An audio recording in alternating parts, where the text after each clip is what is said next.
जिसका अब कोई नामो निशान नहीं था। उसका फर्ज था, एक बेटे का फर्ज। उसके अंदर का डर अभी भी जिंदा था, लेकिन उस डर से ऊपर अब एक नया गहरा एहसास जाग रहा था, कर्तव्य का एहसास। उसने अपनी झुकी हुई नजरें उठाईं। उनमें अब वो पहले वाली बेबसी नहीं थी।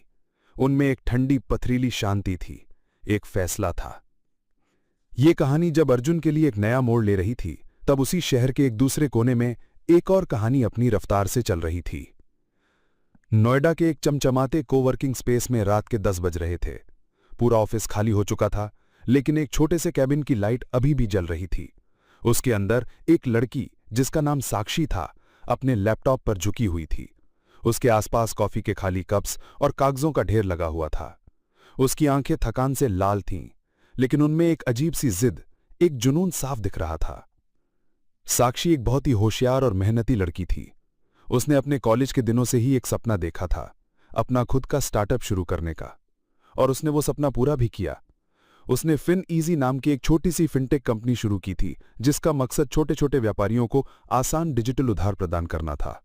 उसका आइडिया बहुत अच्छा था, लेकिन आइडियाज को हकीकत बनाने के लिए पैसों की जरूरत पड़ती है, और साक्षी इस वक्त उसी पैसे की कमी से जूझ रही थी। नहीं मिस्टर वर्मा, प्लीज मेरी बात समझने की कोशिश कीजिए।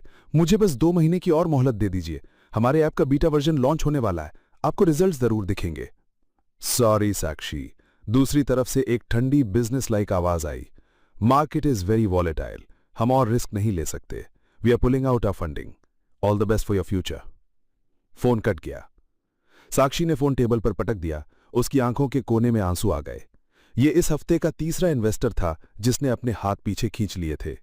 उसके पास अब ऑफिस का रेंट देने के और अपने 2 एम्प्लॉयज को सैलरी देने के भी पैसे नहीं बचे थे। उसका सालों का देखा हुआ सपना उसकी आंखों के सामने टूट कर बिखर रहा था। अपने स्टार्टअप को जिंदा रखने के लिए वो दिन में एक प्राइवेट बैंक में पार्ट टाइम जॉब भी करती थी। उसकी पूरी जिंदगी सुबह 9 बजे से लेकर रात 12 बजे तक बस काम और काम में ही निकल जाती थी। उसने थककर अपने सर को हाथों में थाम लिया। उसे कुछ समझ नहीं आ रहा था कि वो क्या करे। अपने दिमाग को शांत करने के लिए उसने अपना फोन उठाया और बेमकसद गैलरी में पुरानी तस्वीरें देखने लगी। स्क्रॉल करते करते उसकी नजर एक तस्वीर पर आकर रुक गई। ये उसके कॉलेज के आखिरी साल की ग्रुप फोटो थी। सभी दोस्त हंस रहे थे, चहक रहे थे। उसकी नजर भीड़ में एक कोने में खड़े एक शांत से लड़के पर पड़ी। अर्जुन। ये नाम सोचते ही साक्षी के चेहरे पर एक हल्की सी मुस्कान आ गई। अर्जुन शर्मा। वो उसकी ही क्लास में था। हमेशा सबसे पीछे वाली बेंच पर बैठता था। बहुत कम बोलता था, लेकिन जब भी बोलता था उसके जवाब में एक ऐसी गहराई, एक ऐसी समझदारी होती थी कि बड़े बड़े प्रोफेसर्स भी हैरान रह जाते थे। साक्षी को याद था, वो दिखने में बहुत ही साधारण था। उसके कपड़े हमेशा पुराने और फीके होते थे, जैसे वो किसी बहुत गरीब परिवार से हो, लेकिन उसकी आंखों में एक अजीब सी तेजी थी। साक्षी को एक सीन याद आया। फाइनल एग्जाम से पहले क्लास का सबसे मुश्किल टॉपिक चल रहा था। कोई भी उस प्रॉब्लम को सॉल्व नहीं कर पा रहा था। तब अर्जुन ने बिना किसी से कुछ कहे चुपचाप आगे बढ़कर ब्लैकबोर्ड पर उस प्रॉब्लम को 3 अलग अलग आसान तरीकों से सॉल्व कर दिया था। पूरी क्लास और प्रोफेसर उसे देखते रह गए थे। उस दिन साक्षी समझ गई थी कि यह लड़का मामूली नहीं है। पता नहीं अर्जुन आजकल कहां होगा। इतना इंटेलिजेंट लड़का था, जरूर किसी बड़ी मल्टीनेशनल कंपनी में बहुत बड़ी पोस्ट पर काम कर रहा होगा। अच्छा ही है। साक्षी इस बात से अनजान थी कि जिस इंसान के सुनहरे भविष्य की वो कल्पना कर रही थी, वो इंसान इस वक्त सड़कों पर जिल्लत की जिंदगी जी रहा था। उधर मिस्टर ओबेरॉय के ऑफिस में अर्जुन ने आखिरकार अपना फैसला ले लिया था। उसने मिस्टर ओबेरॉय के उस आखिरी सवाल का जवाब अपनी खामोशी से, अपनी आंखों में जागी हुई नई आंख से दे दिया था।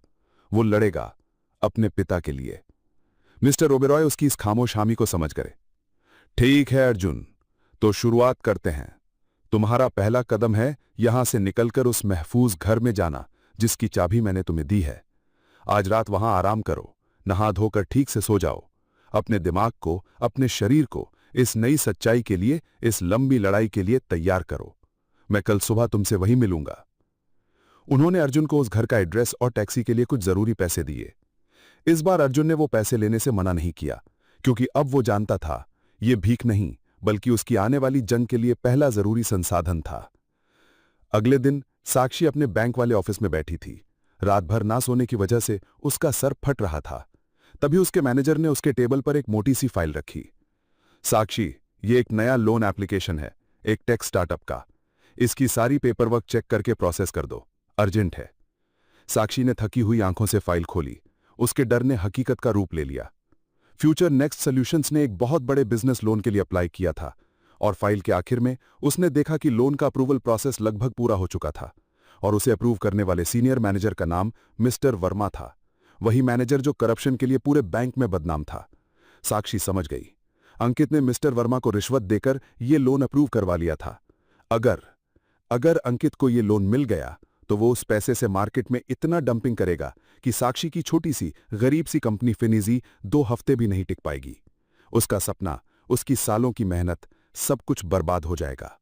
एक करप्ट सिस्टम उसके सपनों को कुचलने के लिए पूरी तरह से तैयार था और वो चाहकर भी कुछ नहीं कर सकती थी। सुबह जब अर्जुन की आंख खुली तो एक पल के लिए उसे समझ ही नहीं आया कि वो कहाँ है। सीमेंट के ठंडे पाइप की जगह है उसके नीचे एक नरम गद्दे का एहसास था। सर के ऊपर पंखा चल रहा था और कमरे में सुबह की हल्की रोशनी आ रही थी। फिर उसे धीरे धीरे पिछला दिन याद आया, मिस्टर ओबरॉय, वो सच्चाइयां जो पहाड़ की तरह उस पर आ गिरी थीं, और ये नया अनजान सा घर। वो उठा। उसने देखा पास की कुर्सी पर एक नए कपड़ों का जोड़ा रखा हुआ था, एक साधारण सी जीन्स और टी शर्ट। बाथरूम में नया साबुन और तौलिया भी था। मिस्टर ओबरॉय ने हर छोटी चीज का ख्याल रखा था। अर्जुन ने बरसों बाद एक प्रॉपर बाथरूम में गर्म पानी से नहाया। पानी उसके जिस्म से मैल और थकान ही नहीं, बल्कि उसके ऊपर से उस बेचारे लाचार अर्जुन की परछाई को भी धो रहा था। जब वो नए कपड़े पहनकर आईने के सामने खड़ा हुआ तो उसे अपना ही चेहरा थोड़ा अलग लगा। आंखें अभी भी उदास थीं, लेकिन उनमें अब वो बेबसी वाली खामोशी नहीं थी। उसकी जगह एक अजीब सी उलझन और हजारों सवाल थे। ठीक 9 बजे दरवाजे पर दस्तक हुई। मिस्टर ओबरॉय थे। आज उनके हाथ में ब्रीफकेस के साथ साथ एक थर्मस और कुछ पैकेट्स भी थे। मैंने सोचा बात करने से पहले नाश्ता कर लेना जरूरी है, उन्होंने एक हल्की मुस्कान के साथ कहा और टेबल पर इडली सांभर के पैकेट और गरम कॉफी का थर्मस रख दिया। अर्जुन ने कुछ नहीं कहा, बस उनके साथ नाश्ता करने बैठ गया। वो चुपचाप खा रहा था, लेकिन उसका दिमाग एक तूफान से गुजर रहा था। आखिरकार उससे रहा नहीं गया। मिस्टर ओबरॉय, उसने कहा, मैं सारी रात सो नहीं पाया। मेरे दिमाग में बस वही सब घूम रहा है। मेरे पिता, शर्मा इंडस्ट्रीज, ये सब इतना बड़ा है कि मुझे अब भी विश्वास नहीं हो रहा।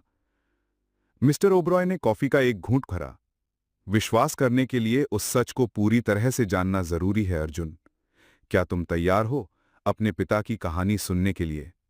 अर्जुन ने हां में सर हिला दिया।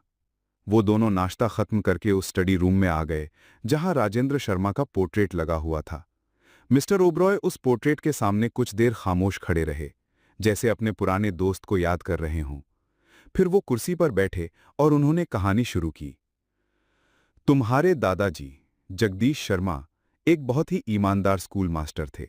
उनके 2 बेटे थे, बड़ा राजेंद्र और छोटा रमेश। राजेंद्र शुरू से ही अलग था। जब दूसरे बच्चे खेल कूद में लगे रहते, राजेंद्र पुरानी खराब चीजों को खोलकर उन्हें ठीक करने में लगा रहता। उसका दिमाग नहीं, एक मशीन चलती थी। उसके हाथ में जादू था। जब वो बड़ा हुआ तो उसने एक छोटा सा बैंक लोन लेकर गाजियाबाद के इंडस्ट्रियल एरिया में एक छोटी सी वर्कशॉप खोली। दिन रात एक करके उसने मेहनत की। उसका काम इतना अच्छा था, उसकी ईमानदारी इतनी पक्की थी कि देखते ही देखते उसकी छोटी सी वर्कशॉप एक बड़ी फैक्ट्री में बदल गई। और फिर उसने शर्मा इंडस्ट्रीज की नींव रखी। मिस्टर ओबरॉय की आंखों में अपने दोस्त के लिए गर्व साफ झलक रहा था। वो सिर्फ एक अच्छे बिजनेसमैन नहीं थे अर्जुन, वो एक बहुत अच्छे इंसान थे। वो हमेशा कहते थे कि कंपनी एक परिवार की तरह होती है और हर कर्मचारी उस परिवार का हिस्सा है। उन्होंने अपने वर्कर्स के लिए घर बनवाए, उनके बच्चों की पढ़ाई का खर्चा उठाया।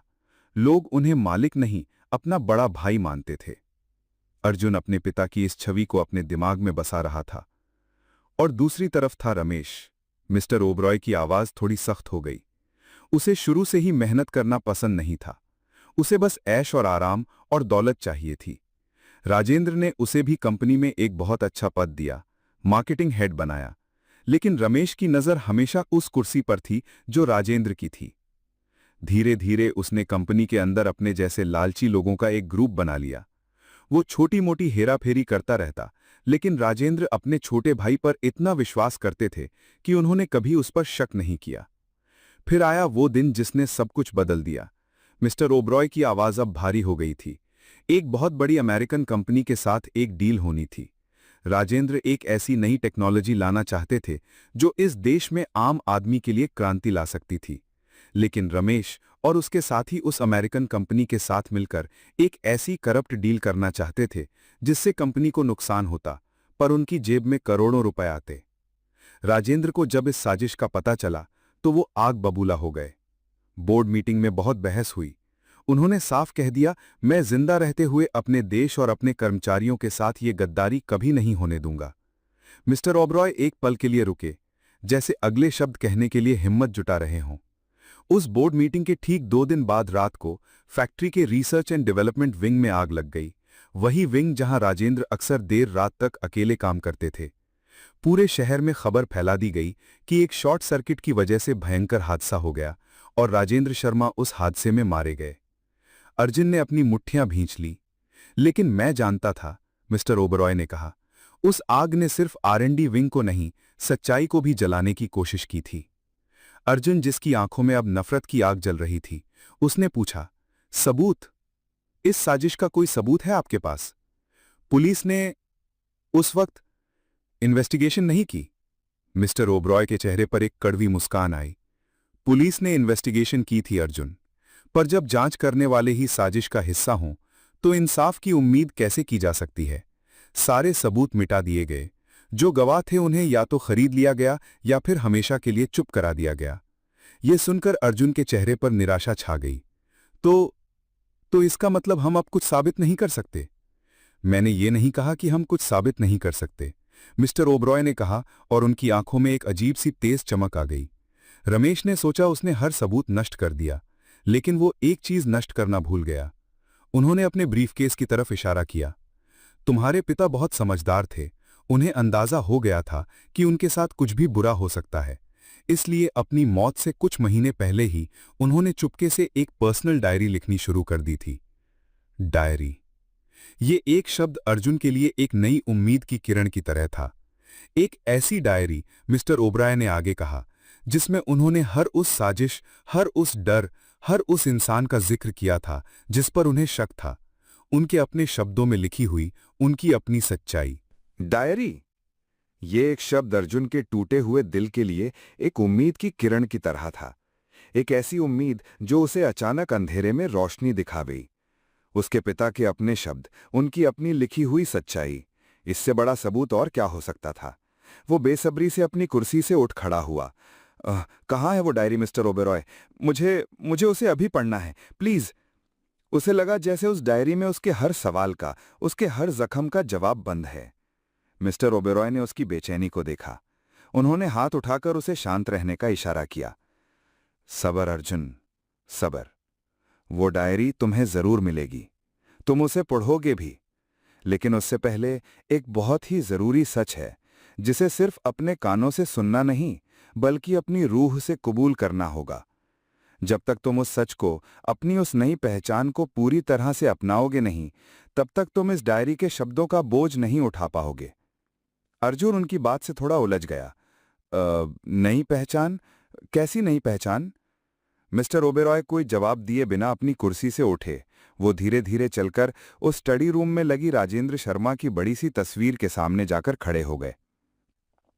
उन्होंने कुछ पल खामोशी से अपने उस दोस्त के मुस्कुराते हुए चेहरे को देखा, फिर वो अर्जुन की तरफ पलटे। यह आदमी अर्जुन, उन्होंने तस्वीर की तरफ इशारा किया, सिर्फ तुम्हारे पिता नहीं थे, अपने आप में वो एक राजा थे। एक ऐसे राजा जिन्होंने अपनी मेहनत और ईमानदारी से मिट्टी से एक पूरा साम्राज्य खड़ा किया था। उस साम्राज्य का नाम है शर्मा इंडस्ट्रीज। मिस्टर ओबेरॉय अब अर्जुन की तरफ बढ़े। उनकी आंखों में एक ऐसी गंभीरता थी जैसे वो कोई बहुत बड़ा ऐलान करने वाले हों। मुझे बताओ अर्जुन, जब एक राजा इस दुनिया से चला जाता है तो उसकी गद्दी पर, उसके तख्त पर कौन बैठता है? ये सवाल कमरे की खामोशी में गूंजता रहा। अर्जुन ने धीरे से कहा, उसका वारिस, उसका बेटा। बिल्कुल सही। मिस्टर ओबेरॉय की आवाज में एक वजन आ गया। वो विरासत, वो साम्राज्य, वो गद्दी, वो सब कुछ कानूनी तौर पर हक से और धर्म से सिर्फ एक ही इंसान का है। वो अर्जुन के बिल्कुल सामने आ खड़े हुए। उन्होंने अपनी तेज नजरें अर्जुन की आंखों में गाड़ दीं, जैसे वो ये सच उसकी रूह में उतार देना चाहते हों। तुम उस साम्राज्य के खोए हुए शहजादे हो Arjun. You are the lost heir of Sharma industries. वारिस, एयर, शहजादा, ये शब्द अर्जुन के ऊपर एक पहाड़ की तरह आ गिरे। उसने ये सच सुन लिया था, उसने इस पर विश्वास करना शुरू कर दिया था, लेकिन अब जब उसे ये टाइटल, ये पदवी दी जा रही थी, तो उसका पूरा वजूद इसके बोझ तले कांप उठा। वो धीरे से वापस कुर्सी पर बैठ गया। उसे लगा जैसे उसके पैरों में जान ही नहीं बची है। वारिस, मालिक, मैं? उसने एक धीमी टूटी हुई सरगोशी में खुद से पूछा। उसके दिमाग में एक अजीब सा तूफान चल रहा था। एक दिन पहले तक वो सड़क पर एक वक्त की रोटी के लिए मोहताज था। लोग उसे नोबड़ी, सड़क छाप कहकर जलील करते थे। और आज उसे एक साम्राज्य का मालिक, एक विरासत का वारिस कहा जा रहा था। ये सच इतना बड़ा, इतना विशाल था कि उसका अपना छोटा सा वजूद इसके बोझ तले पिसा जा रहा था। उसे अपने आप पर शक होने लगा। क्या मैं इस लायक हूं? क्या मैं इतनी बड़ी जिम्मेदारी उठा सकता हूं? जिस इंसान को दुनिया ने इतनी आसानी से तोड़ दिया, वो भला एक साम्राज्य कैसे संभालेगा? मिस्टर ओबेरॉय ने उसके इस डर को, उसके इस दशमकश को उसके चेहरे पर साफ साफ पढ़ लिया था। वो जानते थे कि अर्जुन को इस वक्त झूठी हिम्मत की नहीं, बल्कि उसकी पहचान का एक ठोस सबूत की जरूरत है। उन्होंने फाइल में से वही पुराना जन्म प्रमाण पत्र निकाला। इस बार उन्होंने उसे सिर्फ दिखाया नहीं, बल्कि उसे अर्जुन के कांपते हुए हाथों में थमा दिया। ये लो, इसे अब हमेशा अपने पास रखो, उन्होंने एक मजबूत आवाज में कहा। यह सिर्फ एक पुराना पीला कागज नहीं है अर्जुन, ये तुम्हारी असली पहचान है, ये तुम्हारा अस्तित्व है। जब भी तुम्हारे मन में ये शक आए कि तुम कौन हो, जब भी दुनिया तुम्हें ये एहसास दिलाए कि तुम एक नोबड़ी हो, तो इस कागज को निकालकर देख लेना। इस पर तुम्हारा नाम लिखा है अर्जुन शर्मा, और तुम्हारे नाम के आगे तुम्हारी विरासत लिखी है। अर्जुन ने उस कागज को देखा। उसके हाथ अभी भी कांप रहे थे, लेकिन उसने उसे कस के पकड़ लिया, जैसे एक डूबता हुआ इंसान तिनके को पकड़ता है। उसने अपनी नजरें उस कागज से उठाईं, सामने लगी अपने पिता की तस्वीर को देखा और फिर वापस मिस्टर ओबेरॉय को देखा। उसकी आंखों में अभी भी उलझन थी, लेकिन उस उलझन के बीच एक नया साफ सवाल पैदा हो रहा था। एक ऐसा सवाल जो उसकी इस नई पहचान से जुड़ा था। अगर मैं ही असली वारिस हूं, तो फिर विक्रम क्या है? ये सुनकर मिस्टर ओबेरॉय के चेहरे पर एक ठंडी सख्त मुस्कान आ गई। उनकी आंखों में विक्रम के लिए नफरत साफ दिख रही थी। विक्रम, उन्होंने एक तंज भरी आवाज में कहा। विक्रम एक झूठ है, एक धोखा है, एक गैर कानूनी कब्जेदार है जो चोर की तरह किसी और के तख्त पर बैठा है। वो आगे झुके। उनकी आवाज में अब एक ऐलाने जंग था। और अब वक्त आ गया है कि असली वारिस अपनी जगह वापस लेने के लिए लौटे। असली वारिस अपनी जगह वापस लेने के लिए लौटे? मिस्टर ओबेरॉय की ये आखिरी शब्द उस शांत स्टडी रूम में एक ऐलाने जंग की तरह गूंज रहे थे। अर्जुन के हाथ में उसकी नई पहचान का सबूत, उसका जन्म प्रमाण पत्र था। उसका दिमाग अब इस सच को कबूल करने लगा था, लेकिन उसका दिल अभी भी अपने उस खोए हुए अनजान अतीत से जुड़ नहीं पा रहा था। उसने सामने लगी अपने पिता की तस्वीर की तरफ देखा। एक अनजान मुस्कुराता हुआ चेहरा। मैं उन्हें ठीक से जानता भी नहीं, अर्जुन ने एक बहुत ही धीमी, अफसोस भरी आवाज में कहा। मेरी यादें वो इतनी धुंधली हैं कि सपने जैसी लगती हैं। मैं इस लड़ाई को कैसे लड़ सकता हूं जब मैं उस इंसान को ही नहीं जानता जिसके लिए मुझे लड़ना है? मिस्टर ओबेरॉय उसके इस दर्द को समझ गए। एक बेटे के लिए इससे बड़ी त्रासदी क्या होगी कि उसे अपने पिता की पहचान भी अनजानों से मिल रही हो। यादें कभी मरती नहीं हैं अर्जुन, उन्होंने नरमी से कहा। वो बस दिमाग के किसी अंधेरे कोने में सही वक्त का इंतजार करती हैं। उन्होंने टेबल पर पड़ी वो पुरानी फैमिली फोटोग्राफ उठाई और अर्जुन के हाथ में दी। इस तस्वीर को देखो, अपनी आंखें बंद करो और उस दिन को, उस पल को याद करने की कोशिश करो। जोर मत डालो, बस उस एहसास को महसूस करो। अर्जुन ने वैसा ही किया। उसने वो तस्वीर अपने हाथों में ली। उसने अपनी आंखें बंद कर लीं, मिस्टर ओबरॉय की आवाज उसके कानों में हल्की हल्की पड़ रही थी। तुम उस बड़े से गार्डन में हो, सूरज की रोशनी है, तुम हंस रहे हो। और फिर जैसे किसी ने अंधेरे कमरे में अचानक से पर्दे हटा दिए हों, अर्जुन के दिमाग में यादों के चित्र साफ होने लगे। वो 5 साल का है। उसके छोटे छोटे कदम नरम हरी घास पर पड़ रहे हैं। हवा में गुलाब के फूलों की मीठी खुशबू है। उसके सामने एक नीले रंग की तितली उड़ रही है और वो खिलखिलाकर हंसते हुए उसके पीछे भाग रहा है। वो थक जाता है, लेकिन तभी 2 मजबूत हाथ उसे कमर से पकड़कर हवा में उठा लेते हैं। उसे डर नहीं लगता, क्योंकि उसे पता है ये हाथ उसके पापा के हैं। उसके पापा उसे अपने कंधों पर बिठा लेते हैं। कितना ऊंचा है सब कुछ यहां से, पूरा गार्डन, पूरा घर, उसे सब दिख रहा है। उसके पापा के बाल उसके छोटे छोटे हाथों में हैं और वो उनकी गुर्राती हुई हंसी को सुन सकता है। सामने से उसकी माँ आ रही हैं। उन्होंने गुलाबी साड़ी पहनी है और उनके हाथों में कांच की चूड़ियां खनक रही हैं। वो उन्हें देखकर हंस रही हैं। उनकी आंखों में इतना प्यार है, इतना सुकून है। ये उसकी दुनिया थी, एक महफूज, खुशियों से भरी सुनहरी दुनिया। लेकिन फिर रंग बदलने लगे। सुनहरी धूप की जगह अब घर के अंदर शाम का अंधेरा है। वो अपने कमरे में अपने बिस्तर पर लेटा है, लेकिन उसे नींद नहीं आ रही। उसे बाहर से अपने माँ बाप की धीमी आवाज में बात करने की आवाज आ रही है। वो चुपके से उठता है और दरवाजे की झिर्री से झांकता है। उसकी माँ रो रही हैं। उसके पापा बहुत परेशान हैं और इधर उधर टहल रहे हैं। उसे उनके शब्द साफ नहीं सुनाई दे रहे, लेकिन उसे कुछ लफ्ज जैसे खतरा, रमेश, धोखा सुनाई देते हैं। उसे कुछ समझ नहीं आता, लेकिन उसे अपनी माँ की आंखों में डर साफ दिख रहा है। उस रात जब उसके पापा उसे सुलाने आते हैं, तो वो उसे नॉर्मल से ज्यादा कस के गले लगाते हैं। हिम्मत मत हारना बेटा, वो उसके कान में कहते हैं। तू शर्मा खानदान का खून है। और फिर वो आखिरी दिन, वो दिन जिसने उसकी सुनहरी दुनिया को हमेशा के लिए राख बना दिया। उसे सुबह याद है, उसके पापा फैक्ट्री जाने के लिए तैयार थे। उन्होंने अर्जुन से वादा किया था कि वो शाम को उसके लिए एक नई लाल रंग की खिलौने वाली कार लेकर आएंगे। अर्जुन पूरा दिन उस कार का इंतजार करता रहा, लेकिन शाम को उसके पापा नहीं आए। एक फोन कॉल आई, और उस फोन कॉल के बाद उसकी माँ की एक ऐसी चीख निकली जो उस बड़े से घर की दीवारों से टकराकर उस 5 साल के बच्चे के दिल में हमेशा के लिए कैद हो गई। फिर घर में बहुत सारे लोग आ गए। सबके चेहरों पर अफसोस था। हवा में धुएं की एक अजीब सी गंध थी। लोग बार बार हादसा, आग, एक्सीडेंट जैसे शब्द बोल रहे थे। उसके चाचा रमेश शर्मा भी आए थे। उन्होंने आकर उसकी रोती हुई मां के सर पर हाथ रखा था, उन्हें दिलासा दिया था। लेकिन उस 5 साल के अर्जुन ने उनकी आंखों में कुछ और देखा था। उनकी आंखों में आंसू नहीं, एक अजीब सी छुपी हुई जीत की चमक थी। उसके बाद सब कुछ बहुत तेजी से हुआ। वो रात अंधेरे में उसकी मां का कांपते हाथों से बैग पैक करना, उसे ये कहना कि वो लोग एक गेम खेल रहे हैं, एक सीक्रेट ट्रिप पर जा रहे हैं, ट्रेन का वो लंबा डरा हुआ सफर, और आखिर में गाजियाबाद का वो छोटा सा सीलन भरा कमरा। अब उसकी मां हंसती नहीं थी, वो बस चुप रहती थी और अक्सर रातों को रोती थी। और फिर वो आखिर याद, एक रात उसने उसे बिस्तर पर सुलाया। उन्होंने उसके माथे को बहुत देर तक चूमा। उनके गर्म गर्म आंसू उसके गाल पर गिरे। अपना ख्याल रखना मेरे राजा बेटा, बस यही कहा उन्होंने। जब अर्जुन अगली सुबह उठा तो वो वहां नहीं थी, वो जा चुकी थी, हमेशा के लिए।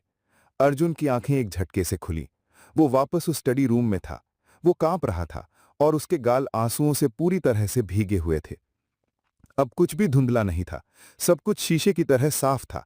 वो सपने नहीं थे, वो उसकी अपनी टूटी हुई जिंदगी की हकीकत थी। उसने अपने माता पिता को, अपने परिवार को, अपने बचपन को, हर चीज को दोबारा से जी लिया था और दोबारा से खो दिया था। उसने मिस्टर ओबरॉय की तरफ देखा। उसके अंदर का सारा दर्द, सारा दुख अब एक जलती हुई आग में बदल रहा था। उसने टेबल पर पड़ा जन्म प्रमाण पत्र उठाया। उसका हाथ अब बिल्कुल नहीं कांप रहा था। उसने अपने पिता की तस्वीर को देखा। उसकी आवाज में अब कोई शक, कोई उलझन नहीं थी। उसकी आवाज में एक ठंडा, पथरीला विश्वास था। उन्होंने मेरे पापा को मारा, और मेरी माँ, उन्होंने मेरी माँ को भी मुझसे छीन लिया। उसने अपनी मुट्ठी भींच ली। अब बस, अब बस। ये 2 शब्द उस कमरे की खामोशी में कसम की तरह गूंजे। अर्जुन के अंदर का तूफान अब शांत हो चुका था। उसकी जगह एक ठहराव ने ले ली थी। एक ऐसा ठहराव जो अक्सर बड़ी बड़ी नदियों की गहराइयों में होता है, ऊपर से शांत, लेकिन अंदर एक अनजानी ताकत लिए हुए। उसके सारे शक, सारे डर, उसकी अपनी यादों और मिस्टर ओबेरॉय के दिए हुए सबूतों के सामने धुल चुके थे। अब उसके सामने सिर्फ एक सच था, एक खूबसूरत सच कि उसके माता-पिता उससे बहुत प्यार करते थे, और एक बेहद भयानक सच कि उन्हें उनके अपनों ने ही धोखा दिया था। उसने मिस्टर ओबेरॉय की तरफ देखा। उसकी आंखों में अब बच्चों जैसी उलझन नहीं, बल्कि एक समझदार आदमी के सवाल थे। क्यों? उसने पूछा। उसकी आवाज शांत थी, लेकिन उस शांति के नीचे एक ज्वालामुखी दबा हुआ था। उन्होंने ये सब क्यों किया? सिर्फ पैसों के लिए? सिर्फ एक कंपनी के लिए? कोई अपने अपने ही भाई की जान ले सकता है? मिस्टर ओबेरॉय ने गहरी सांस ली। पैसा तो सिर्फ एक हिस्सा था अर्जुन, उन्होंने समझाना शुरू किया। असली लड़ाई पावर की थी, नफरत की थी। तुम्हारे चचा रमेश हमेशा से तुम्हारे पिता की कामयाबी की परछाई में जीते आए थे। राजेंद्र की हर तारीफ रमेश के कानों में एक ताने की तरह बजती थी। राजेंद्र की मौत उसके लिए दुख का नहीं, आजादी का पैगाम था। एक ऐसा मौका जिसका वो सालों से इंतजार कर रहा था। अर्जुन चुपचाप अपने चचा की इस नई घिनौनी तस्वीर को अपने दिमाग में उतार रहा था। राजेंद्र की मौत के अगले ही दिन रमेश तुम्हारी मां शांति के पास पहुंचा। उसने अफसोस जताने का नाटक किया, लेकिन उसका असली मकसद कुछ और था। उसने तुम्हारी मां से कंपनी के कुछ जरूरी कागजात मांगे, वही कागजात जिनका जिक्र तुम्हारे पिता ने उस खत में किया था। वो कागजात रमेश के खिलाफ सबूत थे। उनमें उसके हर काले कारनामे, हर गैर कानूनी डील का हिसाब था। तुम्हारी मां, जिन्होंने अभी अभी अपना सुहाग खोया था, उन्होंने हिम्मत दिखाई। उन्होंने वो कागजात देने से साफ मना कर दिया। ये सुनकर अर्जुन के दिल में अपनी मां के लिए इज्जत और भी बढ़ गई, और शांति का ये इनकार रमेश के रास्ते का सबसे बड़ा कांटा बन गया। रमेश समझ गया कि जब तक शांति जिंदा है और उसके पास वो सबूत हैं, तब तक शर्मा इंडस्ट्रीज का तख्त महफूज नहीं है। उसके बाद उसने अपना असली रंग दिखाना शुरू किया। उसने तुम्हारी मां को धमकाना शुरू किया। रात बेराते अनजान लोगों के फोन कॉल्स आते थे। घर के बाहर अजीब अजीब लोग मंडराते रहते थे। उन्हें साफ साफ चेतावनी दी जा रही थी, या तो कागजात उनके हवाले कर दो, या अपने इकलौते बेटे को खो दो। ये सुनकर अर्जुन की मुट्ठियां कस गईं।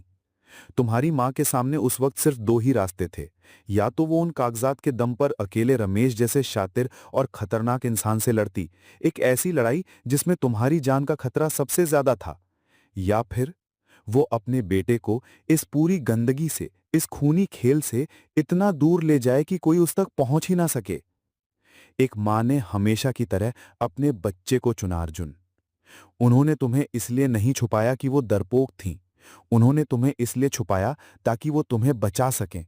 उन्होंने जानबूझकर अपनी पहचान मिटाई, अपना आलीशान घर-बार छोड़ा और तुम्हें एक मामूली और गुमनाम जिंदगी दी ताकि तुम जिंदा रह सको। They hid you to protect you from family betrayal. Arjun की आंखों के सामने अपनी मां का वो डरा हुआ खामोश चेहरा आ गया। अब उसे समझ आया कि उस खामोशी के पीछे कितना बड़ा तूफान, कितनी बड़ी कुर्बानी छिपी हुई थी। तो वो जानबूझकर गायब हुई? उसने एक धीमी आवाज में पूछा। हाँ, अर्जुन ने उसके सर पर हाथ फेरा। ये उनका प्लान था। उन्हें पता था कि अगर वो तुम्हारे साथ रहीं तो रमेश के लोग तुम तक पहुंच ही जाएंगे। इसलिए उन्होंने तुम्हें सबसे महफूज हाथों में सौंपा, करतार सिंह यानी तुम्हारे काका के हाथों में।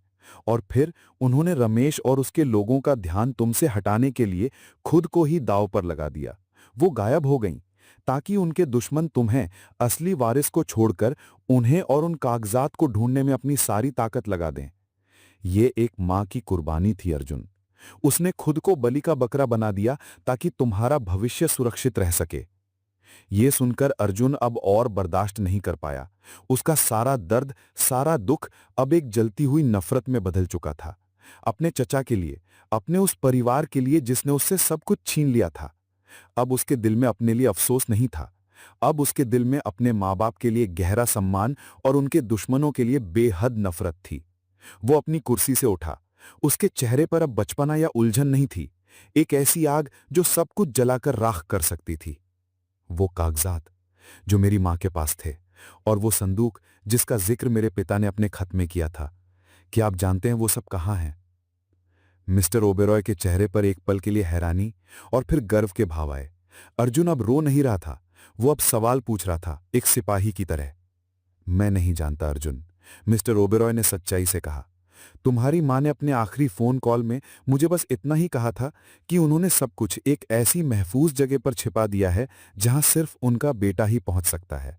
उस संदूक को ढूंढना, उन कागजात को हासिल करना, ये हमारे इस मास्टर प्लान का सबसे पहला और सबसे जरूरी हिस्सा है। अर्जुन ने एक लंबा सांस लिया। तो ये उसकी पहली चुनौती थी, और हम उसे कैसे ढूंढेंगे?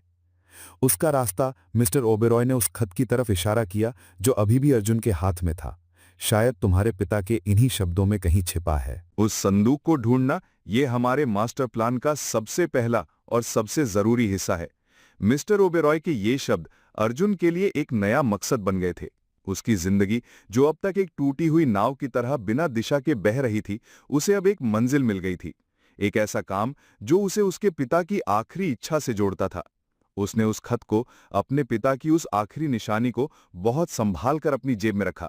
उसके अंदर अब एक नई, शांत सी ऊर्जा का संचार हो रहा था। डर अभी भी था, लेकिन अब उस डर पर एक मकसद हावी हो चुका था। जब अर्जुन की जिंदगी एक नए, खतरनाक मोड़ पर खड़ी थी, तब उससे बेखबर उसकी पुरानी कोवर्कर साक्षी की जिंदगी का सबसे बुरा दिन शुरू होने वाला था। उस रात बैंक से आई बुरी खबर के बाद साक्षी पूरी तरह से टूट चुकी थी। उसका कंपेटिटर अंकित मल्होत्रा उसके सपनों को कुचलने के लिए पूरी तरह से तैयार था, और करप्ट सिस्टम उसका साथ दे रहा था। साक्षी ने हार नहीं मानी। अगली सुबह वो एक नई हिम्मत के साथ उठी। उसने फैसला किया कि वो आखिरी दम तक लड़ेगी। उसने दिन भर कम से कम 20 अलग अलग इन्वेस्टर्स को फोन किया, उन्हें अपने स्टार्टअप फिन ईजी का आइडिया समझाया, उनसे मीटिंग के लिए वक्त मांगा।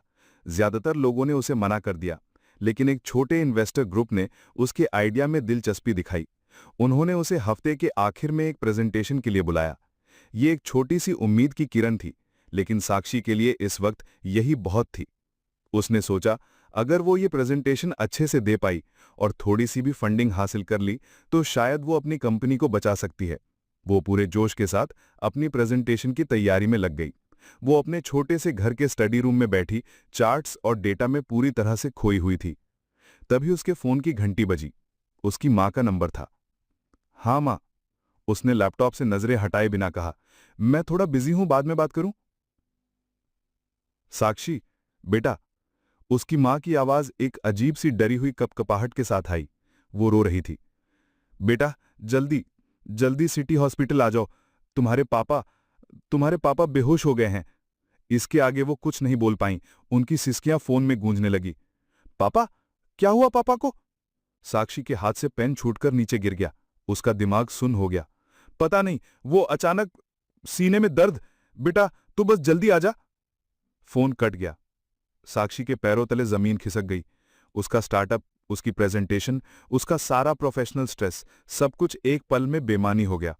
उसने ना अपना लैपटॉप बंद किया, ना कागज समेटे। वो जैसे बैठी थी वैसे ही उठी और दीवानों की तरह घर से बाहर भागी। उसने ऑटो पकड़ा और रोते हुए उसे तेजी से हॉस्पिटल चलने को कहा। पूरे रास्ते उसके दिमाग में बस एक ही दुआ चल रही थी, हे भगवान, पापा को कुछ ना हो, प्लीज। हॉस्पिटल पहुंचकर उसने आईसीयू के बाहर अपनी मां को देखा। वो दीवार से टेक लगाए रो रोकर बुरी हालत में थी। साक्षी उनकी तरफ लपकी। मां, कहाँ है पापा? वो ठीक तो है ना? तभी आईसीयू का दरवाजा खुला और एक सीनियर डॉक्टर बाहर निकले। उनके चेहरे पर गंभीरता थी। आप मिस्टर जोशी के परिवार से हैं? जी डॉक्टर, मैं उनकी बेटी हूं। मेरे पापा, वो कैसे हैं? डॉक्टर ने एक गहरी सांस ली। देखिए, मैं आपसे झूठ नहीं बोलूंगा, उन्हें एक मैसिव हार्ट अटैक आया है। हमने उन्हें स्टेबलाइज तो कर दिया है, लेकिन उनकी हालत अभी भी बहुत नाजुक है। उनके हार्ट की 3 मेन आर्टरीज लगभग 90% ब्लॉक हो चुकी हैं। ये सुनकर साक्षी और उसकी मां के होश उड़ गए। तो अब क्या होगा डॉक्टर? उसकी मां ने रोते हुए पूछा। उन्हें बचाने का एक ही तरीका है, डॉक्टर ने साफ साफ कहा। हमें उनकी immediate open heart bypass surgery करनी होगी। जितनी जल्दी हो सके उतना अच्छा। साक्षी के दिल को एक पल के लिए ठंडक पड़ी। चलो, इलाज तो है। ठीक है डॉक्टर, आप प्लीज सर्जरी की तैयारी कीजिए। हम तैयारी तो कर देंगे, डॉक्टर के अगले शब्दों ने उस ठंडक को एक पल में मिटा दिया। लेकिन इस सर्जरी का खर्चा बहुत ज्यादा आएगा। हॉस्पिटल के चार्जेस, ऑपरेशन फीस और बाद की मेडिसिन और देखभाल मिलाकर करीब 7 लाख रुपए का खर्चा आएगा। 7 लाख! ये रकम साक्षी के कानों में एक बम की तरह फटी। और आपको, डॉक्टर ने आगे कहा, कल सुबह 10 बजे तक कम से कम 3 लाख रुपए डिपॉजिट के तौर पर जमा करवाने होंगे। उसके बाद ही हम ऑपरेशन थिएटर बुक कर पाएंगे और सर्जरी की प्रक्रिया शुरू कर सकेंगे। आई एम सॉरी, बट ये हॉस्पिटल के रूल्स हैं। डॉक्टर ये कह के वहां से चले गए। साक्षी वहीं जमीन पर बैठ गई। 7 लाख? कल सुबह तक 3 लाख? कहां से आएंगे इतने पैसे? उसके स्टार्टअप का अकाउंट मिलाकर भी उसके पास कुल 50-60 हजार रुपए से ज्यादा नहीं थे। घर के सारे गहने पिछले साल ही उसके स्टार्टअप के लिए गिरवी रखे जा चुके थे। उसका दिमाग काम करना बंद कर चुका था। एक तरफ उसके पिता की जिंदगी दांव पर लगी थी और दूसरी तरफ एक ऐसी रकम खड़ी थी जो उसके लिए एक पहाड़ जैसी थी। उसने अपने कुछ रिश्तेदारों को, दोस्तों को फोन किया। किसी ने फोन नहीं उठाया, किसी ने बेहद छोटी रकम ऑफर करके पल्ला झाड़ लिया।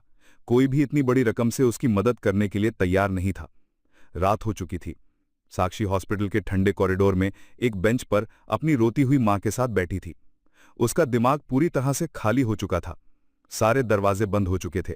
उसने आखिरी उम्मीद के साथ अपना फोन निकाला। उसने सोचा शायद वो बैंक से पर्सनल लोन के लिए अप्लाई कर सकती है, लेकिन वो जानती थी इसमें कम से कम 1 हफ्ता लगेगा और उसके पास सिर्फ अगले सुबह तक का वक्त था। वो निराशा में अपनी कॉन्टैक्ट लिस्ट स्क्रॉल कर रही थी। तभी उसकी उंगली एक नाम पर आकर रुकी। अर्जुन शर्मा, कॉलेज। उसे अर्जुन की याद आई। उसकी वो तेज आंखें, उसकी वो प्रॉब्लम सॉल्विंग एबिलिटी। उसके मन में एक पल के लिए ख्याल आया, वो इतना स्मार्ट था, जरूर आज किसी बहुत अच्छी पोस्ट पर, बहुत अच्छी कंपनी में होगा। शायद वो मेरी कुछ मदद कर सके। लेकिन अगले ही पल उसने इस ख्याल को झटक दिया, पागल हूं मैं। उसे कॉलेज से निकले हुए 3 साल हो गए हैं। मेरे पास उसका नया नंबर तक नहीं है और मैं उसे इतने सालों बाद फोन करके इतनी बड़ी मदद कैसे मांग सकती हूं? नहीं, ये गलत है। उसने फोन बंद कर दिया। उसके चेहरे पर पूरी तरह से हार और बेबसी के भाव थे। उसके पिता अंदर जिंदगी और मौत से लड़ रहे थे और वो बाहर इस दुनिया के बनाए हुए पैसे के नियमों के आगे खुद को हारा हुआ महसूस कर रही थी। सुबह के 9 बज रहे थे। अर्जुन उस अनजान लेकिन महफूज घर के स्टडी रूम में बेचैनी से इधर उधर टहल रहा था। रात भर उसके दिमाग में उसके पिता की कहानी और उसकी मां की कुर्बानी की फिल्म चलती रही थी। अब उसके अंदर दुख से ज्यादा गुस्सा था, एक ऐसी आग जो इंसाफ मांग रही थी। वो मिस्टर ओबेरॉय का बेसब्री से इंतजार कर रहा था। उसके दिमाग में बस एक ही सवाल था, अब आगे क्या? दरवाजे पर हुई दस्तक ने उसके ख्यालों को तोड़ा। मिस्टर ओबेरॉय थे। आज उनके चेहरे पर कल वाली नरमी नहीं, बल्कि एक जनरल जैसी गंभीरता थी। उनके हाथ में वही भारी सा ब्रीफकेस था। तैयार हो अर्जुन? मिस्टर ओबेरॉय ने अंदर आते हुए पूछा। मैं कब से तैयार हूं। अर्जुन की आवाज में एक नई सख्त सी खनखनाहट थी। बताइए हमारा अगला कदम क्या है? उस डायरी और संदूक को हम कैसे ढूंढेंगे? मिस्टर ओबेरॉय ने अपना ब्रीफकेस टेबल पर रखा। सबर अर्जुन, सबर, उन्होंने कहा। उस संदूक तक पहुंचना हमारा सबसे जरूरी मकसद है, लेकिन उस मकसद तक पहुंचने के लिए पहले तुम्हें अपने हथियारों को पहचानना होगा। ये कोई गली मोहल्ले की लड़ाई नहीं है, ये एक शतरंज की बाजी है और एक जंग जीतने के लिए सिर्फ जोश से नहीं, होश और सबूत से काम लेना पड़ता है। ये कहकर उन्होंने अपना ब्रीफकेस खोला और उसके अंदर से वही पुरानी फाइल निकाली। लेकिन इस बार उन्होंने उसे एक कहानी की तरह नहीं, बल्कि एक कमांडर की तरह एक एक कागज को टेबल पर रखना शुरू किया। यह है तुम्हारा पहला और सबसे बड़ा हथियार। उन्होंने वही जन्म प्रमाण पत्र अर्जुन के सामने रखा। यह तुम्हारा अस्तित्व है, तुम्हारी पहचान है। कानून की नजर में ये एक कागज का टुकड़ा साबित करता है कि तुम राजेंद्र शर्मा के इकलौते बेटे और उनके वारिस हो। यह हमारा ब्रह्मास्त्र है अर्जुन, जिसे हम तब इस्तेमाल करेंगे जब दुश्मन को एक ही वार में धूल चटानी होगी। अर्जुन ने उस कागज को देखा। कल तक जो उसे एक झूठ लग रहा था, आज वो उसे एक ताकतवर हथियार नजर आ रहा था। ये हैं तुम्हारे दूसरे हथियार। मिस्टर ओबेरॉय ने प्रॉपर्टी के कागजात और शेयर सर्टिफिकेट्स का ढेर टेबल पर फैला दिया। ये कागजात साबित करते हैं कि शर्मा एस्टेट, जहां विक्रम और उसका बाप ऐश कर रहे हैं, वो तुम्हारा है। ये शेयर सर्टिफिकेट साबित करते हैं कि शर्मा इंडस्ट्रीज, जिसकी कुर्सी पर विक्रम घमंड से बैठता है, वो कुर्सी भी तुम्हारी है। रमेश ने कंपनी पर जबरदस्ती कब्जा किया है, लेकिन कानून की किताब में मालिक आज भी तुम हो। इनके दम पर हम उन्हें कोर्ट में घसीट सकते हैं और उन्हें उनकी असली जगह यानी सड़क पर ला सकते हैं। अर्जुन हर कागज को ऐसे देख रहा था जैसे कोई सिपाही अपने शस्त्र को देखता है। उसका दिमाग अब इस नई जंग के लिए तैयार हो रहा था। और ये, मिस्टर ओबेरॉय ने आखिर में वही पुरानी फैमिली फोटोग्राफ टेबल पर रखी। इसका क्या काम मिस्टर ओबेरॉय? अर्जुन ने पूछा। ये तो बस एक तस्वीर है। नहीं अर्जुन, उन्होंने समझाया, ये कानूनी सबूत नहीं है, ये एक जज्बाती हथियार है। जब वक्त आएगा तब यही एक तस्वीर पूरी दुनिया को, मीडिया को और बोर्ड मेंबर्स को ये बताएगी कि रमेश शर्मा ने सिर्फ एक बिजनेस नहीं बल्कि एक हंसता खेलता खुशहाल परिवार बर्बाद किया है। कभी कभी कानून से ज्यादा ताकतवर लोगों की हमदर्दी होती है बेटा, पब्लिक सिंपैथी। ये भी एक बहुत बड़ी ताकत है। अर्जुन अब समझ रहा था, ये लड़ाई सिर्फ गुस्से और ताकत से नहीं बल्कि दिमाग और स्ट्रैटेजी से लड़ी जाएगी। तभी मिस्टर ओबेरॉय ने ट्रस्ट के कागजात में से एक क्लॉज की तरफ इशारा किया। और अब आते हैं हमारे इस जंग के खर्च पर। तुम्हारे पिता ने इस ट्रस्ट में एक बहुत ही खास शर्त रखी थी। उन्होंने पढ़कर सुनाया, ट्रस्ट के कुल फंड का 1% हिस्सा हर साल सोशल वेलफेयर एंड चैरिटी यानी समाज सेवा के कार्यों के लिए इस्तेमाल किया जा सकता है, जिसका फैसला ट्रस्टी यानी मैं अपने विवेक अनुसार ले सकता हूं। अर्जुन उलझ गया। चैरिटी, इसका क्या मतलब? मिस्टर ओबेरॉय के चेहरे पर हल्की सी मुस्कान आई। इसका मतलब यह है अर्जुन कि तुम्हारे पिता ने हमारे लिए एक चोर दरवाजा खुला छोड़ा था। इसका मतलब है कि हमें यह लड़ाई सड़क पर रहकर भूखे पेट लड़ने की जरूरत नहीं है। मैं इस ट्रस्ट का ट्रस्टी होने के नाते इस फंड से तुम्हारी जरूरतों के लिए और हमारे इस मिशन में आने वाले खर्चों के लिए कानूनी तौर पर पैसा निकाल सकता हूं। हमारे पास लड़ने के लिए संसाधन हैं अर्जुन। यह सुनना अर्जुन के लिए बहुत बड़ी राहत थी। वो अब लाचार नहीं था। उसके पास पहचान थी, सबूत थे और अब उसके पास उन्हें इस्तेमाल करने की ताकत भी थी। वो अपने सामने टेबल पर फैले अपने विरासत के उन सबूतों को देख रहा था और उसके अंदर एक नया विश्वास पैदा हो रहा था। तभी अचानक मिस्टर ओबेरॉय की जेब में रखा एक छोटा सा फोन वाइब्रेट हुआ। वो एक अलग प्राइवेट नंबर था। उन्होंने फोन उठाया। उनका चेहरा एकदम शांत था। हाँ बोलो, उन्होंने कहा। दूसरी तरफ से उनका कोई आदमी कुछ खबर दे रहा था। जैसे जैसे मिस्टर ओबेरॉय सुनते गए, उनके चेहरे की शांति एक अजीब सी ठंडी सी गंभीरता में बदल गई। उनके माथे पर शिकन आ गई। ठीक है, नजर रखो, उन्होंने बस इतना कहकर फोन काट दिया। क्या हुआ मिस्टर ओबेरॉय, सब ठीक है? अर्जुन ने उनके बदले हुए भाव को देखकर पूछा। मिस्टर ओबेरॉय ने एक लंबा सांस लिया। उन्होंने अर्जुन की तरफ देखा। उनकी आवाज अब बहुत ही धीमी और जरूरी थी। खबर आ गई है अर्जुन। कैसी खबर? विक्रम को पता चल गया है कि मैं तुमसे मिल चुका हूं। अर्जुन के होश उड़ गए। क्या? लेकिन कैसे? कैसे ये सोचना अब जरूरी नहीं है, मिस्टर ओबेरॉय ने तेजी से सारे कागजात वापस ब्रीफकेस में रखते हुए कहा। जरूरी ये है कि अब वो सांप अपने बिल से बाहर निकल आया है और अब वो चुप नहीं बैठेगा। वो हम पर वार करने की पूरी कोशिश करेगा। खतरा अब 10 गुना बढ़ गया है। हमारे पास अब ज्यादा वक्त नहीं बचा है अर्जुन। हमें अपना अगला कदम अभी इसी वक्त उठाना होगा। विक्रम को पता चल गया है कि मैं तुमसे मिल चुका हूं। मिस्टर ओबेरॉय के ये शब्द सुनकर अर्जुन को लगा जैसे उस महफूज कमरे की दीवारों में भी दरारें पड़ गई हों। जो सुकून, जो सुरक्षा उसे कुछ पल पहले महसूस हुई थी, वो एक पल में कांच की तरह टूट गई। उसका दिमाग तेजी से दौड़ने लगा। पता चल गया? उसने घबराई हुई आवाज में पूछा। लेकिन कैसे? क्या वो यहां आ जाएगा? क्या उसे इस जगह के बारे में पता है? नहीं, मिस्टर ओबेरॉय ने उसके डर को शांत करते हुए कहा।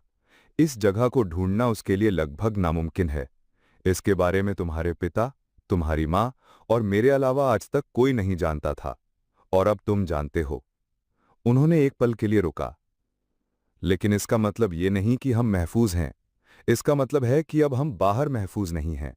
विक्रम अब एक जख्मी सांप की तरह है। उसे पता चल गया है कि माजी का एक राज जिंदा हो गया है। वो अब जरूर अपने सारे लोगों को, अपनी सारी ताकत को हमारे पीछे लगा देगा। अर्जुन को एहसास हुआ, शतरंज की बाजी अब शुरू हो चुकी थी और उनका पहला कदम उठाने से पहले ही दुश्मन ने अपनी चाल चल दी थी। विक्रम शर्मा के आलीशान ऑफिस में उसके इन्वेस्टिगेटर मुकेश का फोन स्पीकर पर था। सर, टारगेट यानी ओबेरॉय अभी अभी अपने क्लब से निकला है। लड़का अर्जुन उसके साथ ही है। वो एक काली सेडान में है। नंबर है DL3C। पीछा मत करना बेवकूफ, विक्रम ने फोन पर चिल्लाते हुए कहा। उसकी आवाज में एक अजीब सी बेचैनी थी। ओबेरॉय एक बहुत ही शातिर और पुराना खिलाड़ी है। उसे 1 सेकंड में भनक लग जाएगी कि कोई उसके पीछे है, और अगर उसे शक हो गया तो वो उस लड़के को लेकर कहीं ऐसी जगह गायब हो जाएगा कि हम उसे कभी ढूंढ नहीं पाएंगे। तो फिर क्या करना है सर?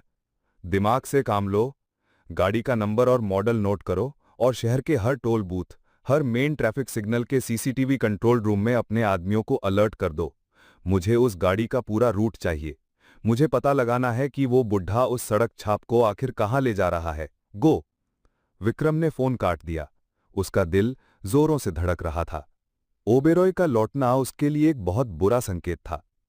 उधर उस महफूज घर में अर्जुन और मिस्टर ओबेरॉय के चेहरों पर भी वही बेचैनी थी। हमें जल्द से जल्द उस संदूक को ढूंढना होगा अर्जुन, मिस्टर ओबेरॉय ने कहा। अब हमारे पास वक्त बहुत कम है। उसके अंदर बंद तुम्हारे पिता के सबूत और उनकी डायरी ही हमारा सबसे बड़ा हथियार है। अगर गलती से भी वो विक्रम के हाथ लग गए तो ये सारा खेल शुरू होने से पहले ही खत्म हो जाएगा। लेकिन हम उसे ढूंढेंगे कैसे अर्जुन? अर्जुन ने पूछा। खत में लिखा है, वो जगह जहां हम अपनी हर सालगिरह पर जाते थे। मुझे ऐसी कोई जगह याद नहीं। मिस्टर ओबेरॉय भी गहरी सोच में डूब गए। राजेंद्र बहुत ही प्राइवेट किस्म के इंसान थे। वो अपनी पर्सनल जिंदगी के बारे में ज्यादा बात नहीं करते थे। उनकी सालगिरह, उनकी शादी की तारीख नवंबर में आती थी, लेकिन वो कहाँ जाते थे इसका जिक्र उन्होंने मुझसे कभी नहीं किया। दोनों एक पल के लिए खामोश हो गए। एक ऐसा राज जिसका जवाब सिर्फ दो ही लोग जानते थे, और वो दोनों ही अब इस दुनिया में नहीं थे। तभी अर्जुन के दिमाग में एक ख्याल आया। ये पहली बार था कि वो एक वारिस की तरह सोच रहा था, एक स्ट्रैटेजिस्ट की तरह। सालगिरह, एनिवर्सरी, लोग ऐसी खास तारीखों पर क्या करते हैं? कहीं घूमने जाते हैं, कुछ निशानी छोड़ते हैं। शायद शर्मा एस्टेट में मेरे पापा के कमरे में कोई पुरानी फोटो एल्बम हो, या कोई पुराना कैलेंडर जिस पर उन्होंने कोई खास निशान लगाया हो। कोई तो सुराग होगा वहां। ये सुनकर मिस्टर ओबेरॉय की आंखों में एक चमक आ गई। उन्हें गर्व महसूस हुआ। अर्जुन का दिमाग अब काम करने लगा था। एक्सेलेंट थिंकिंग अर्जुन, बहुत अच्छा सोचा। हां, इसकी बहुत ज्यादा संभावना है कि वहां कोई ना कोई सुराग जरूर होगा। लेकिन अगले ही पल उनके चेहरे पर चिंता आ गई। पर एक बहुत बड़ी समस्या है। अब जबकि विक्रम को पता चल गया है तो शर्मा एस्टेट में घुसना मतलब सीधा मौत को दावत देना है। उसने वहां की सिक्योरिटी अब तक डबल या ट्रिपल कर दी होगी। वहां परिंदा भी पर नहीं मार सकता। एक नया और खतरनाक संकट उनके सामने खड़ा था।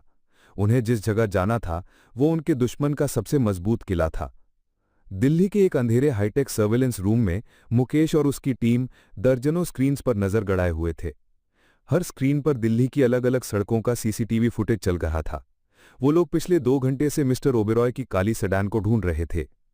सर, साउथ दिल्ली का रिंग रोड फुटेज चेक करो, 11 बजे के आसपास का। अचानक एक स्क्रीन पर उस आदमी को वो गाड़ी दिखी। सर, मिल गई। गाड़ी वसंत कुंज की तरफ जाते हुए दिखी है। मुकेश तेजी से उस स्क्रीन की तरफ लपका। गुड, अब वसंत कुंज के अंदर जाने वाले सारे रास्तों का फुटेज स्कैन करो, फास्ट। 5 मिनट की तेजी से की गई स्कैनिंग के बाद उन्हें गाड़ी एक बार फिर दिखी। वो वसंत कुंज के डी ब्लॉक की एक शांत रेजिडेंशियल गली में एंटर हो रही थी। अब इस गली से बाहर निकलने वाले सारे रास्तों का फुटेज चेक करो, अगले 1 घंटे तक का। 10 मिनट बाद उसके आदमी ने बोला, सर, अजीब बात है, गाड़ी इस गली में एंटर तो हुई है, लेकिन उसके बाद किसी भी एग्जिट कैमरा पर वो बाहर निकलते हुए नहीं दिखी। मुकेश के चेहरे पर एक जीत वाली मुस्कान आ गई। इसका मतलब उनका आशियाना इसी गली में है। उसने तुरंत अपना फोन निकाला और विक्रम का नंबर डायल किया। सर, विक्रम सर, मिल गया। मुझे लगता है मुझे उनका ठिकाना मिल गया है। गाड़ी डी ब्लॉक वसंत कुंज में एंटर हुई थी और उसके बाद बाहर नहीं निकली। वहां जरूर उनका कोई गुप्त ठिकाना है। फोन की दूसरी लाइन पर एक पल के लिए खामोशी रही। फिर विक्रम की एक ठंडी साफ आवाज आई, एक ऐसी आवाज जिसमें शिकार मिलने की खुशी थी। गुड वर्क मुकेश, बहुत अच्छा काम किया। सर, क्या करना है, अभी रेड करें? नहीं, विक्रम ने कहा। उसकी आवाज अब और भी खतरनाक हो गई थी। अभी वहां कोई हरकत मत करना, बस दूर से चुपचाप उस पूरी गली पर नजर रखो। मुझे पता लगाओ कि वो किस घर में है।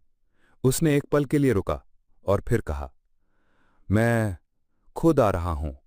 अपने पुराने मेहमानों से जरा मुलाकात तो कर लूं। मैं खुद आ रहा हूं। अपने पुराने मेहमानों से जरा मुलाकात तो कर लूं।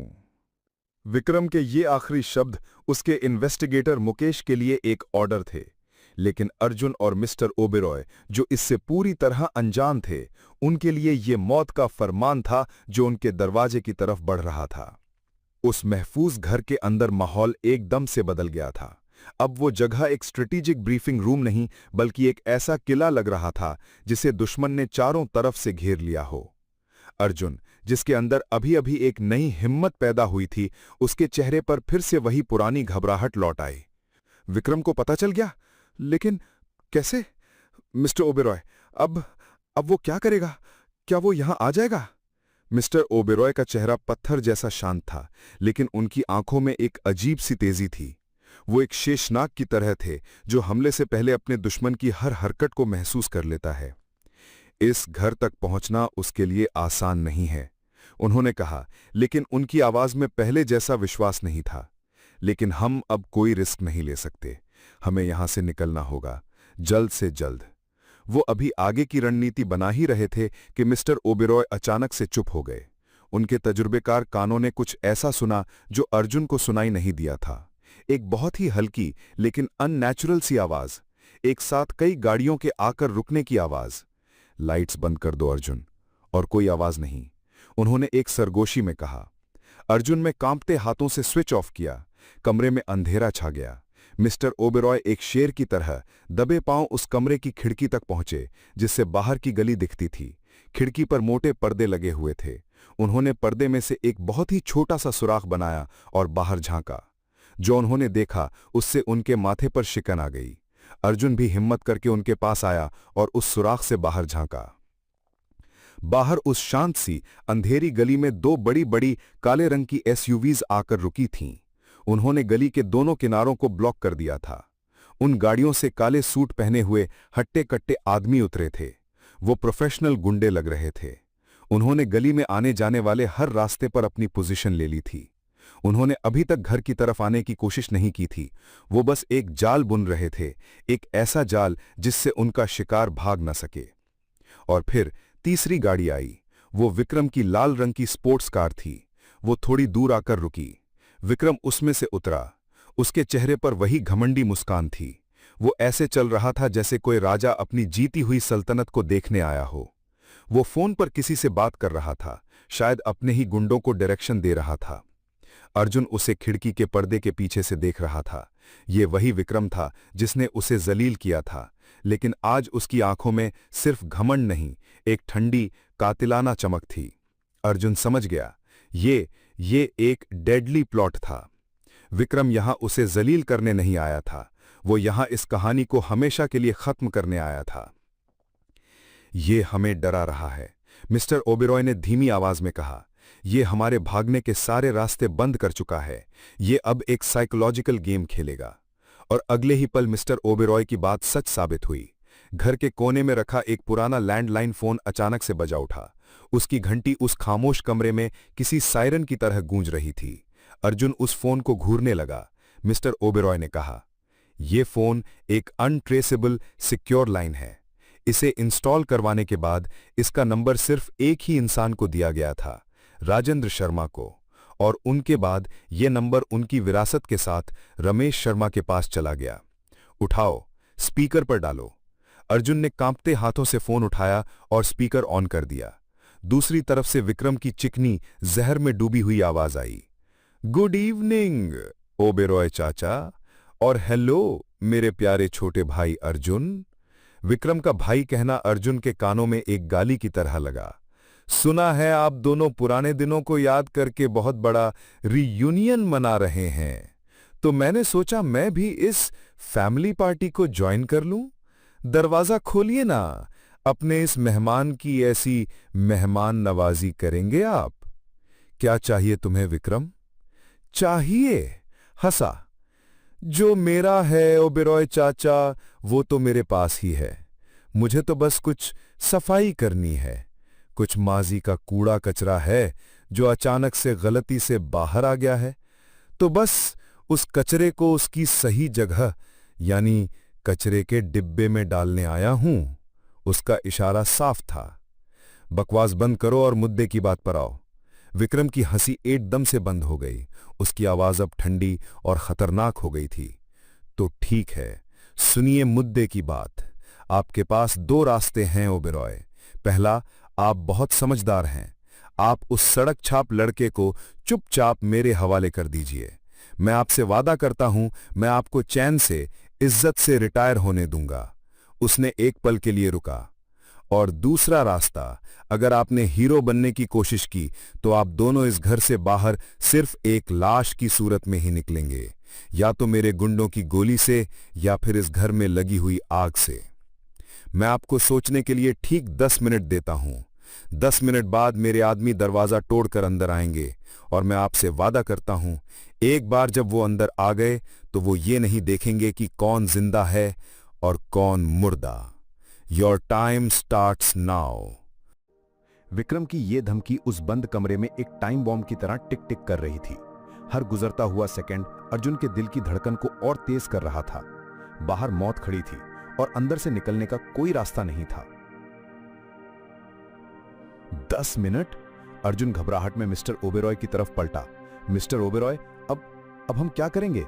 हम यहां पूरी तरह से फंस गए हैं। वो लोग सच में हमें मार देंगे।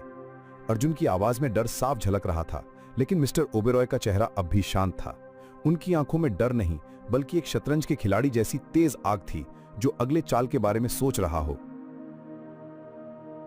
घबराने से रास्ता नहीं मिलता अर्जुन, सोचने से मिलता है, उन्होंने कहा। और मैंने तुमसे क्या कहा था? तुम्हारे पिता एक बहुत दूरंदेशी इंसान थे। मिस्टर ओबेरॉय तेजी से स्टडी रूम की तरफ बढ़े। उन्होंने इस घर को सिर्फ एक आशियाना नहीं, बल्कि एक किला बनाया था। एक ऐसा किला जिसमें हमेशा एक चोर दरवाजा होता है। वो स्टडी रूम में रखी किताबों की एक बड़ी सी अलमारी के पास गए। उन्होंने तीसरी शेल्फ पर रखी वॉर एंड पीस की एक मोटी सी किताब को हल्का सा बाहर खींचा। एक क्लिक की आवाज आई और पूरी अलमारी एक पर्दे की तरह दीवार के अंदर सरकने लगी। अलमारी के पीछे एक तंग सा अंधेरा रास्ता दिखाई दे रहा था, एक गुप्त तहखाना। अर्जुन की आंखें हैरानी से फटी की फटी रह गईं। ये रास्ता पीछे वाली सर्विस लेन में निकलता है, मिस्टर ओबेरॉय ने तेजी से कहा, जहां मेरी एक दूसरी गाड़ी हमेशा तैयार रहती है। चलो, हमारे पास वक्त नहीं है। तभी उन्हें बाहर से विक्रम के गुंडों की आवाजें आने लगी। वो लोग दरवाजा तोड़ने की तैयारी कर रहे थे। एक जोरदार थड़ की आवाज आई, जैसे किसी ने दरवाजे पर लात मारी हो। अर्जुन और मिस्टर ओबेरॉय उस अंधेरे रास्ते में घुस गए। मिस्टर ओबेरॉय ने दीवार पर एक बटन दबाया और अलमारी वापस अपनी जगह पर आ गई। अंदर घना अंधेरा था। मिस्टर ओबेरॉय ने अपनी जेब से एक छोटी सी टॉर्च निकाली और आगे बढ़ने लगे। अर्जुन उनके ठीक पीछे था। उसे अपने पीछे घर के अंदर से दरवाजा टूटने की जोरदार आवाज सुनाई दी। उसके बाद चीखने चिल्लाने की आवाजें। वो लोग बज रहे थे, बस कुछ पलों से। कहां हैं वो दोनों? विक्रम उस खाली घर के बीच में खड़ा चिल्ला रहा था। उसके गुंडे पूरा घर छान चुके थे। जमीन खा गई उन्हें या आसमान निगल गया? उसका चेहरा गुस्से और बेइज्जती से लाल हो चुका था। उसका फूल प्रूफ प्लान, उसकी शान से की गई घेराबंदी, सब कुछ एक पल में फेल हो गया था। वो बूढ़ा ओबेरॉय उससे एक कदम आगे निकला था। ढूंढो उन्हें, वो दीवानों की तरह चिल्लाया। पूरा शहर छान मारो, पाताल से भी उन्हें ढूंढ कर निकालो। वो बूढ़ा और वो सड़क छाप लड़का, मुझे जिंदा या मुर्दा चाहिए। उसी रात शर्मा एस्टेट में माहौल बहुत गर्म था। विक्रम अपने पिता रमेश शर्मा के सामने सर झुकाए खड़ा था। बेवकूफ, गधा, रमेश शर्मा उस पर बरस रहे थे। मैंने तुमसे पहले ही कहा था कि उस ओबेरॉय को कम मत समझो। वो राजेंद्र का दाहिना हाथ था। वो हमारी हर कमजोरी जानता है। और तुमने उसे इतना बड़ा नाटक करके बचकर निकलने का मौका दे दिया। अब वो और भी ज्यादा सतर्क हो जाएगा। मुझे क्या पता था कि उस पुराने घर में कोई चोर दरवाजा भी होगा। विक्रम ने एक कमजोर सी सफाई पेश की। अब ये बच्चों का खेल नहीं रहा विक्रम। रमेश की आवाज अब ठंडी और खतरनाक हो गई थी। ओबेरॉय अब जिंदा बच गया है।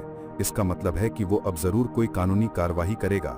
वो राजेंद्र की उस वसीयत को सामने लाएगा। वो हमें कोर्ट में घसीटेगा। हम बर्बाद हो जाएंगे विक्रम।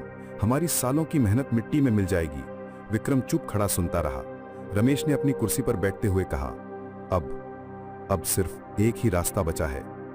उसकी आंखों में एक ऐसी ठंडक थी जो विक्रम ने भी पहले कभी नहीं देखी थी। हमें ओबेरॉय को हमेशा के लिए चुप कराना होगा। यह सुनकर विक्रम ने अपने पिता की तरफ देखा। इससे पहले कि वो सच पूरी दुनिया के सामने ला सके, हमें उसकी कहानी ही खत्म करनी होगी, रमेश ने अपने दांत पीसते हुए कहा।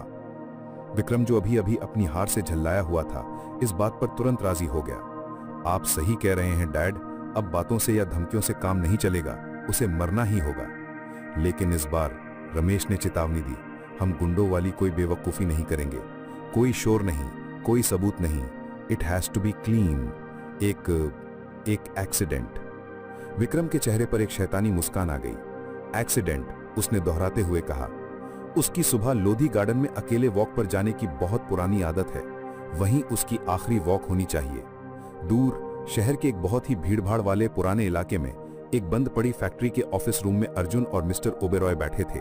ये उनका नया टेम्पररी ठिकाना था। वो बच तो गए थे, लेकिन उनके चेहरों पर डर था। अर्जुन ने मिस्टर ओबेरॉय की तरफ एक नई इज्जत से देखा। आपने हमें बचा लिया मिस्टर ओबेरॉय। अगर आज आप ना होते तो। ये तो बस शुरुआत है अर्जुन, उन्होंने उसकी बात काटी। आज बच गए इसका मतलब ये नहीं कि खतरा टल गया है, बल्कि अब वो पहले से भी ज्यादा खतरनाक हो जाएंगे। अब वो हमें जलील करने की नहीं, सीधा जान से मारने की कोशिश करेंगे। अर्जुन चुप हो गया। मिस्टर ओबेरॉय उसकी तरफ मुड़े। उनकी आंखों में अब एक नई आग थी। अब वक्त आ गया है कि हम भी हमला करें। छुपने का वक्त, बचने का वक्त अब खत्म हुआ। दुश्मन को ये नहीं लगना चाहिए कि हम डर गए हैं। उन्होंने टेबल पर एक मैप फैलाया। कल सुबह, उन्होंने एक मजबूत आवाज में कहा, हम अपना पहला वार करेंगे। कल सुबह हम अपना पहला वार करेंगे। मिस्टर ओबेरॉय के ये शब्द अर्जुन के कानों में पूरी रात गूंजते रहे। पहला वार। उसकी जिंदगी ने पहली बार वो बचने या भागने के बारे में नहीं, बल्कि हमला करने के बारे में सोच रहा था। एक अजीब सा डर और एक अनजाना सा जोश, दोनों उसके अंदर एक साथ दौड़ रहे थे। वो उस बंद पड़ी फैक्ट्री के अंधेरे ऑफिस रूम में सो नहीं पाया। वो बस उस पल का इंतजार करता रहा जब सुबह होगी और उसकी इस नई खतरनाक जिंदगी का पहला अध्याय शुरू होगा। सुबह की किरण आते ही मिस्टर ओबेरॉय उठ चुके थे। उनके चेहरे पर कोई थकान नहीं थी। एक सेनापति की तरह उनकी आंखें जाग रही थीं। उन्होंने टेबल पर एक पुराना सा मैप फैलाया। तो हमारा पहला मकसद है उस संदूक को ढूंढना। उसके लिए हमें उस खास जगह का पता लगाना होगा जिसका जिक्र तुम्हारे पिता ने खत में किया है। शर्मा एस्टेट में घुसना इस वक्त बेवकूफी होगी। हमें कोई दूसरा रास्ता सोचना होगा। तो कौन सा रास्ता? मैं आज एक बहुत पुराने आदमी से मिलने जा रहा हूं, मिस्टर ओबेरॉय ने समझाया। उनका नाम है गिरधारी काका। वो सालों तक तुम्हारे पिता के पर्सनल ड्राइवर और केयरटेकर थे।